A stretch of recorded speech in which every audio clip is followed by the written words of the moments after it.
another huge success story. Another huge, very innovative success story at DLD, which we have now.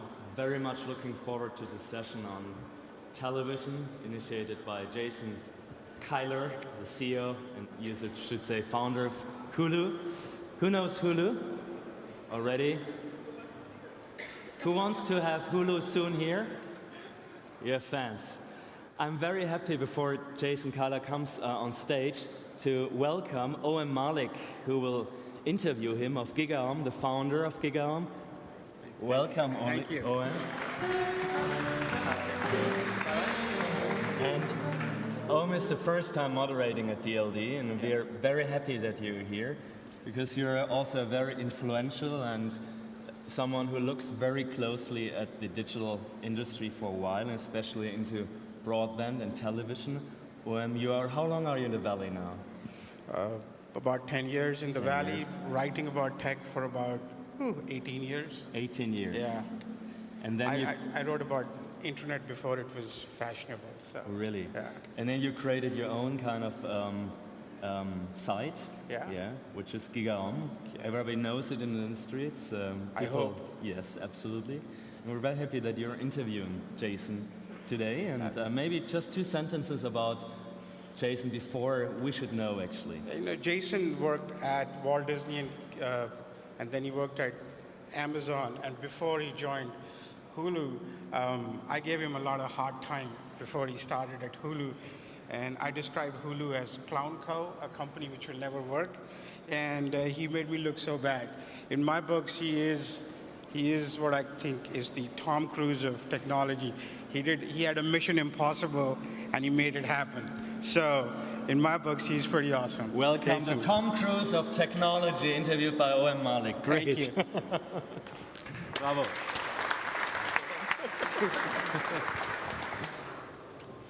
So it's about 2 years ago we declared ceasefire, and you know, I have a personal story about Hulu. About 2 years ago, I fell pretty sick, and while I was in the hospital, they wouldn't let me watch television, but I managed to sneak in a laptop. And basically, through my tough times, Hulu was the service which kept me going, and especially the 30 Rock clips. But so thank you, Jason, for that. I changed my opinion about Hulu at that point.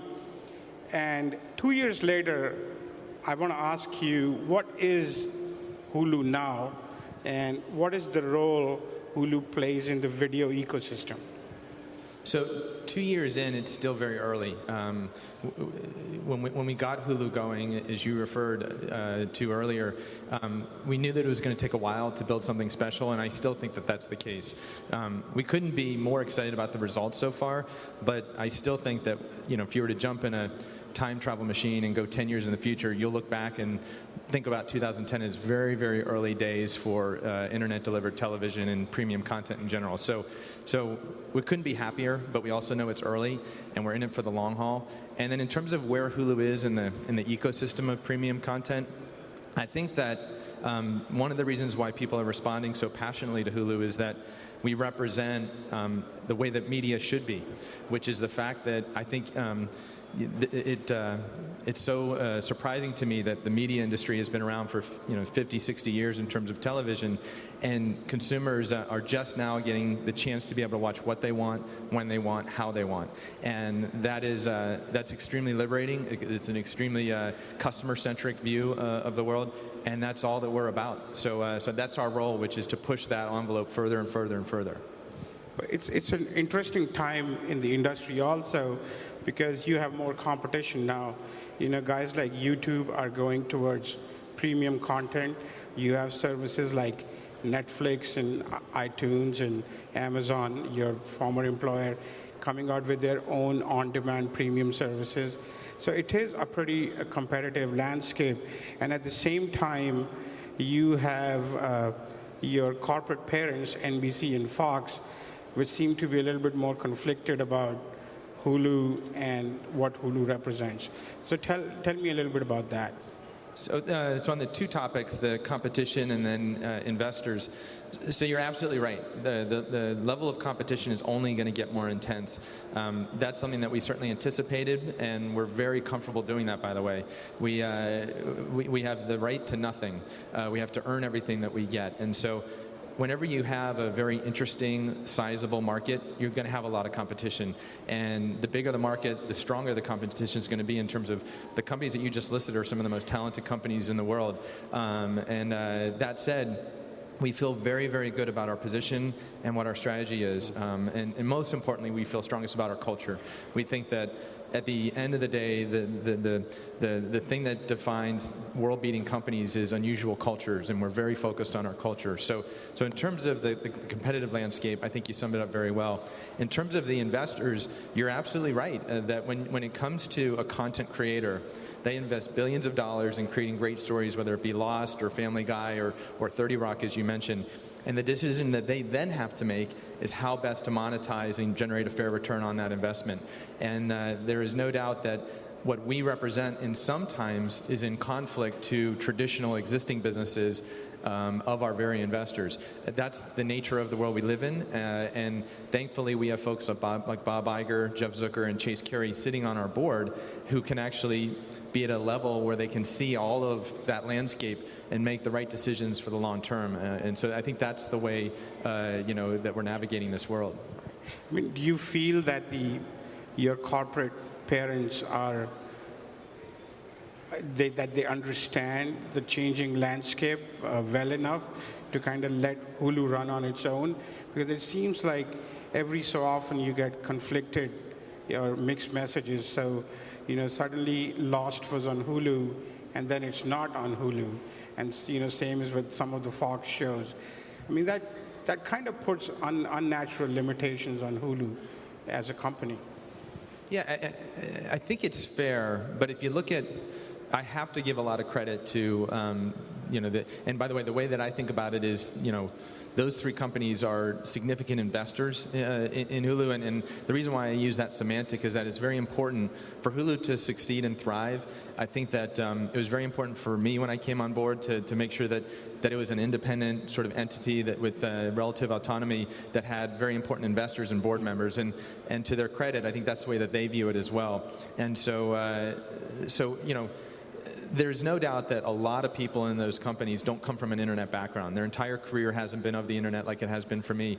So there is an education process about what we're doing, and I think there's going to be a lot of experiments that they choose to do with their content, and they have every right to do that. It's their content. And so, but that said, if you look at where we are today versus where we were 2.5 years ago, you have to give those folks credit because they weren't putting nearly as much content on the internet then as they are now. And the reason why they are is that they're experimenting, they're testing it, and they're seeing great results. So I think that it's easy to do the stereotypical thing and say, oh, they don't know what's going on the internet. But the reality is that as they learn about it, as they get more comfortable with it, you're going to see more and more things happen. So now you have, at last count, about 900 million video streams every month. Tell me if you can actually make money off those streams. Yes. Like how much? So we haven't gone into the financials publicly before, and I'm not going to do so here today. But please know that the business that we have today is a very solid one. And by that I mean that, for every stream that we stream, we make a return on that stream. Clearly as you get to size and scale, you get better terms in terms of Paul Sagan's here from Akamai, and we're one of his top customers, and we get prices that reflect that. So I think that there's a big misunderstanding about how strong a business this is economically. I'm very comfortable, and please keep in mind that my whole life has been with for-profit companies, whether it be Amazon or the Walt Disney Company, and I wouldn't be here, and the team that we're very fortunate to have would not be there if it wasn't a very strong economic model. And so it's a very, very strong business, and one that I'm very comfortable with, given my history. So you're not having those issues YouTube has had with monetization? So when you look at Hulu, if you take a look at our 14,000 hours of content, 70,000 assets, every single one of them we can put ads against, and we do. So it's a very, very solid business where we're taking content, whether it's new content like the latest episode of 30 Rock, or whether it's an animated series like Speed Racer from 20, 30 years ago, we're able to actually monetize that.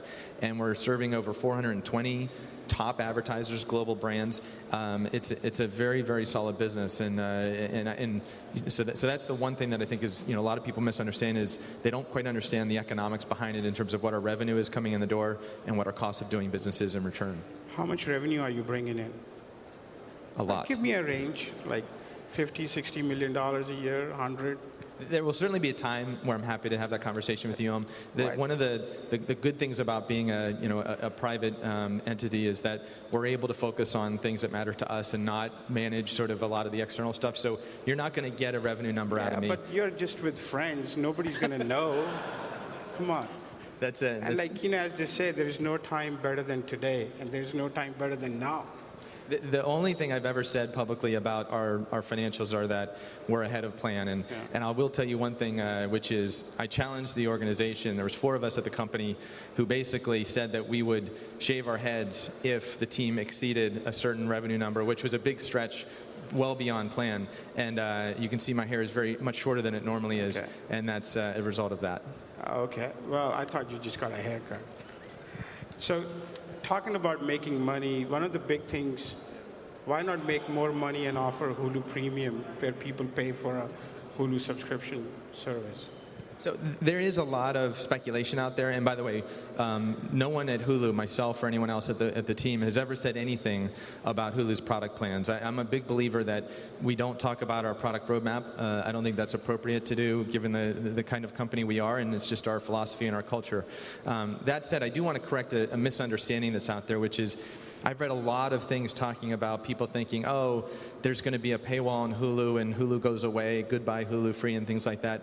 I have said from the very start, if you go back and take a look at what the mission of Hulu is, which is the mission of Hulu is to help people find and enjoy the world's premium content. And by the way, you don't get access to the world's premium content unless you are very obsessive about the business models for content owners. And I'll give you one very simple example, which you'll be very familiar with. If you want to bring the show Entourage to Hulu, I do not think that you're going to be able to do so in a free ad-supported manner in any reasonable time window. Because HBO has a long, long history of being exclusively a subscription service. So to get access to Entourage in the United States, you have to be a subscriber to HBO. There is no free ad-supported version of Entourage. So if we're focused on our customers, in this case content owners, and understand that, I've said many years ago that if we want to get Entourage, we have to embrace that. And by the way, that does not mean that the Hulu that people know and love goes away. I think that's a really big misunderstanding, that anytime there's conjecture about where Hulu goes, the thing that I want to make sure is very clear is that where we're going is adding more and more and more content, globally, domestically, all different markets. And in terms of the business models that you see, it's simply going to be a reflection of the content owner and how they operate. It doesn't mean that the Hulu that you see today goes away. That's a very, very important distinction that most people don't get correctly. So you may offer a premium service in addition to what is essentially the ad-supported business right now. So I have nothing to say about product roadmap because we don't talk about that. I will say that if ever there is a situation where we could bring a show like Entourage and it was a subscription model, it would be incremental and complementary to the Hulu that you see today. Right. So let's talk about international. I think there's a lot of people in this room who want Hulu. So when is it coming to Europe? So you don't see him on this stage here, but there's a gentleman named Johannes Larcher who's in the room from Hulu, and he's the head of international, and he's done fantastic things globally for other technology companies like Overture, and we have been hard at work making sure that we can bring Hulu to other countries. And so the reason why you don't see it today, it's not a technical issue. By the end of this panel, we could turn on Hulu worldwide if it was simply a technical issue. It comes back to content rights. Which is that we have to do the long, hard work in every single geography to unlock the rights to a body of content that we feel is worthy of positive remark. And please know that it's not going to give you comfort today necessarily, but we are very, very hard at work so that we can offer a great Hulu service globally, but it does take time. What about 2010? Can you Hulu in Europe? That sounds very similar to a product roadmap question. No, it's just a general question. No product announcement. It's just like, will the service be here or not? I think there's a lot of people. If you want Hulu, please raise your hand. There you go. I mean, there's a business here. You can actually charge them, what, 20 euros a month? Will you pay for Hulu? Come on, guys. We're going to have a little focus group here. So, all right, no, it didn't work. 10 euros? 5? It's a very fair question. Oh, I will tell you that coming from an internet company where over 50% sometimes of business happens overseas or outside of the U.S. market where headquarters is, we know nothing other than global businesses. And so we're very, very focused on it. But I don't have anything to announce for the team, for the folks here. Come on. I mean, just a hint. Just a hint. Next 12 months, 18 months. I think we should talk about the GigaOM network and what's coming from you guys. I want to launch GigaOM Europe any day. I mean, I'm okay. See, I come from a different world. We're transparent about our strategy. See, you come from Jeff Bezos' School of Management. Don't tell them anything. I think we've been pretty good about being transparent. There is one area that we never talk about, and that's forward-looking product roadmap for competitive launching, reasons. Right. So you're probably not going to tell me when you're launching an iPhone app. That's exactly right. But will you launch an iPhone app if you had an opportunity? So with regards to mobile, clearly mobile is a monster in terms of the things that it can offer consumers. We are very big believers in mobile. I will tell you that there is no doubt that we will be on mobile. And by the way, it wouldn't be just one device. It would be a number of devices. And the reason why I say that is if you think about what we're trying to do, which is the world's premium content, when, where, and how you want to, that computer in your pocket is a really important aspect to that. And so while I don't have anything to announce on, please know that we're very aware of these things you call mobile devices, and we're very bullish on them. Okay, if you're not announcing the product, let me ask you two big picture questions here. In going forward over the next 5 years, what portion of Hulu's audience is going to come from mobile? I think, so right now, I think mobile will be one of those things that is very big in terms of snacking, but not necessarily watching, full-hour dramas or full half-hour sitcoms. There's always going to be some people that will, but I don't think that today you're going to see a ton of that happening, particularly in New York with some network issues that go on there. I think over time you'll see it become a much larger percent. So if I were to crystal ball it, I think that you will see a tremendous amount of buzz and interest with regards to mobile, but the actual utility will be a bit smaller relative to PC and other devices, where I think there's going to be a lot stronger customer experience. Right, but going forward, we have 4G networks being put in place. So, I mean, just as a company, will half of your business come from mobile? Well, I could easily see a situation where I don't think it gets to half, and the only reason why I say that is when you look at the way that premium content is consumed, not just today, but where it's best optimized, it tends to be larger screens, it tends to be HD, it tends to be those types of environments. There's no doubt that on a number of streams basis, I wouldn't be surprised if it approaches the number that you said, but on a number of minutes basis, I'd be surprised if it gets to that level, simply because of the form factor and whatnot. What about, say, the new device which is supposed to come out tomorrow from Apple? That kind of is big enough, or probably will be big enough to consume video, and it is designed to be a consumption device. What would be your strategy around that?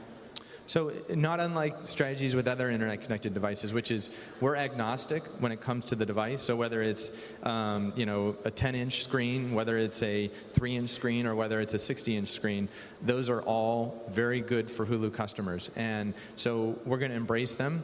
We're going to do everything we can to make Hulu as convenient as possible. So to your earlier point about mobile, the fact that you have a screen with you all the time means that you're only a couple of inches away from 30 Rock. That's really good for a company like Hulu, and so we would embrace any device that any company comes out with, including Apple. So what about the other devices, right? You have connected TVs, were a big thing at CES this year, and new kind of set-top boxes are coming to market. You guys have been pretty quiet about your device strategy. Can you talk a little bit about that, like how you're beginning to approach that market? Yeah, it's a very fair question. our thoughts on this are very similar to mobile, which is when you look at the evolution of devices, including internet-connected television sets, those are all very interesting opportunities for Hulu. I think that we'd be remiss if we didn't take advantage of that. That said, we're also going to be very careful, and by careful, I mean we're going to listen to the needs of our customers, not just users, but also advertisers and content owners. And the thing that is the elephant in the room, which is very important to acknowledge, is that there's an economic ecosystem in the living room today that is tied to pay TV service. So whether it's a cable company, a satellite company, or a telco TV, pay TV company, those are significant dollars, and that's very, very important in terms of funding the production budget of 30 Rock. So we have to embrace that. We have to be a strong part of that ecosystem for us to be able to participate. And so that's why you've noticed that we've been very quiet publicly in terms of our thoughts. But that just is like you're tying your hands, one hand behind your back and trying to fight it out. Because if you really look at it, most of the people are moving away from that paid TV model. Thanks to broadband and Hulu, nobody really cares about, watching what is the paid TV, the way we know it. And I think that's the big, that's, as you said, that's the elephant in the room. So this also brings back to my earlier question about you being in conflict with your parents who are always, looking for ways to just stretch the old business model. Here's my thoughts on that, and I don't see it as conflict at all. What I see it as is content owners are going to act in their best interests in terms of the investments in content. Let me use two examples. A company like Netflix and a company like Hulu are very much similar with regards to we are each earning the right to get access to content. And when it comes to the living room, it simply means that we have to offer an appropriate return for content owners when they're thinking about us in a landscape of terrestrial cable companies, satellite companies, and others. That's all that is. It's a very simple dollars and cents decision for them. So we have to earn that content. We have to earn that right. And so there's nothing nefarious going on. It's a very simple conversation. It's not... there's nothing more than that. So I don't disagree with you, Om, about the consumer, the end consumer, and the choices that they're making and what it is they care about. Believe me, they've spoken very loud and clear, and we read every tweet about it.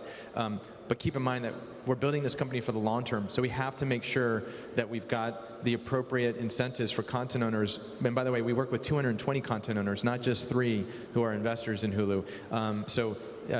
Trust me, we're very focused on it, and I feel very good about our path.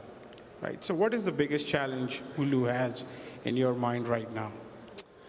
So I think there's a couple of challenges. By far the biggest one, which is, it might surprise you, is a cultural one, which is any world-beating company, I think, is a function of their culture. And if we've done nothing else, we focus very carefully on the culture that we think is necessary to achieve our mission. So it comes down to everything in terms of, how we manage our expenses, to what our focus is on the customers and how we obsess over them, how we encourage that in the company. So culture is by far our biggest challenge, which is making sure that we walk the talk in terms of the culture that we aspire to have. The second thing is a sense of urgency. I think that if you look at the business that we have, there's no way that we could have started Hulu 10 years ago and been successful. We are very fortunate in terms of our timing, not unlike a lot of internet, great companies today that started in 1997, 1995, et cetera, where the window of opportunity for Hulu is very much, today and when we got started 2.5 years ago. So taking advantage of that and moving very, very fast in a market that's changing so quickly, that, I think, is our second biggest challenge, which is having the right culture and the appropriate sense of urgency to do what we need to do. Funny, you don't bring up the issue of your user experience as a big challenge. As you add more content, that experience starts to kind of, hit an outer limit. You don't think that's an issue right now? No, zero issue for us, mainly because that's the world we came from. So, my background at Amazon, and I spent a lot of time on the application side of the business, so personalized recommendations and whatnot. So at Amazon, we went from having 1 million products at the start, which was a bookstore, to having 40 million plus products across everything from consumer electronics to music to books. Hulu is not dissimilar in that we started with, a very, modest amount of content that is exploding. The way that you manage that content in a way that is very intimate and personal is you invest in algorithms to make sure that if you like 30 Rock, that when you come to the homepage of Hulu, we surface things like 30 Rock and other comedies that we think you're going to like based on your past viewing preferences. So I think that's the wonderful thing about the internet and technology is that you can make a very large chunk of selection be very manageable as long as you have the good taste and technology to do so.